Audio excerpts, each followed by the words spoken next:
Go as far as you can, and when you get there, you will see further. Good morning to all the wonderful students out there. Welcome back to our last online class before we take a break for our summer vacations. In the previous lesson, we have already studied that all living organisms respond to stimulus, but the response is different in animals and plants. In animals, it is visible. For example, if you take a stone and throw it at a dog, it will either bark or run away. That is its response to the stimulus, that is your stone. Whereas if you take the same stone and throw it at a plant, there is no response. But does that mean that a plant does not respond to any stimulus? No, plants also respond to stimulus. Actually, response to stimulus depends upon the type of nutrition. Plants are autotrophic, that is, they make their own food. They do not have to move from one place to another to acquire food, whereas animals are heterotrophic, that is, they depend on other organisms for their food. That is, they have to move from one place to another in search of food. That is, they show locomotion. Plants do not show locomotion, they only show movement, which is in response to stimulus. Now, what is this movement?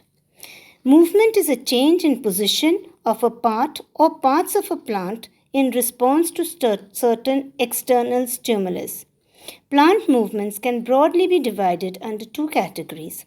Directional movements, that is, movements which take place in the direction to the stimulus, or that is, towards the stimulus or away from the stimulus. They are known as trophic movements or tropic movements. Non-directional movements are those movements which are not determined by the direction in which the stimulus is applied. They are known as nastic movements. In this chapter, we are going to study the directional movements, that is, tropic movements. Trophism. Trophism is a movement of a part of a plant towards the source of stimulus or away from the stimulus. Trophism can broadly be divided into 5 categories depending upon the type of stimulus: phototrophism, geotrophism, hydrotrophism, thigmotrophism, and chemotrophism. In this chapter, we are going to study each one of them in detail. Phototrophism. The movement of plant parts in response to light stimulus is called phototrophism. Photo means light. The part of the plant that moves towards light is called positively phototropic, and the plant part that moves away from light is called negatively phototropic. Leaves are always facing at right angles or 90 degrees to the direction of light. Hence, they are known as diphototropic. Here is an experiment to prove phototrophism. Take a cardboard box and place a plant in it. You will find that it grows straight. Now open a window in the cardboard box and allow light to enter the box from one place only. You will find that the plant tilts towards that. What is the inference we get from this experiment? The distribution of auxins is equal in both sides in the first case, hence the stem grows straight. In the second case, auxins move away from the lighted part towards the dark side, causing high auxin concentration on the darker side. Thus, growth takes place on the darker side, leading to curvature of the stem and towards light. That is, the plant tilts towards light, showing stems are positively phototrophic. Geotropism. Geotropism is the movement of plant parts in response to gravity. It is called geotrophism. Primary roots are positively geotropic as they grow towards gravity, whereas stems grow in the opposite direction and are called negatively geotropic. Secondary roots are at right angles to gravity, hence called digeotropic. Here again is an experiment showing geotrophism. Take a potted plant and observe it. You will find that the stem grows opposite to gravity and the root grows towards gravity. Now tilt the potted plant and leave it for 2-3 days. You will find that the stem moves and turns around and moves away from gravity, whereas roots move towards gravity. This is explained by the fact that in the stem, auxins concentrate on the lower side due to gravity, hence, the lower side elongates, whereas in the roots, also the auxins concentrate on the lower side because of gravity. But here the growth is inhibited by the auxins, and the growth takes place on the side opposite to where auxins are collected, that is, on the opposite side, the upper side, and the root grows downwards towards gravity, proving geotrophism. This is an instrument called clinostat. It is an apparatus in which a plant is rotated continuously so that auxins do not accumulate on any side due to gravity. You will find that in this case the plant does not tilt towards any side, proving that auxins are mainly responsible for curvature either in stem or in roots. Plants grow horizontally because of this rotational movement, because auxins are not able to concentrate on any one side. Next comes hydrotrophism.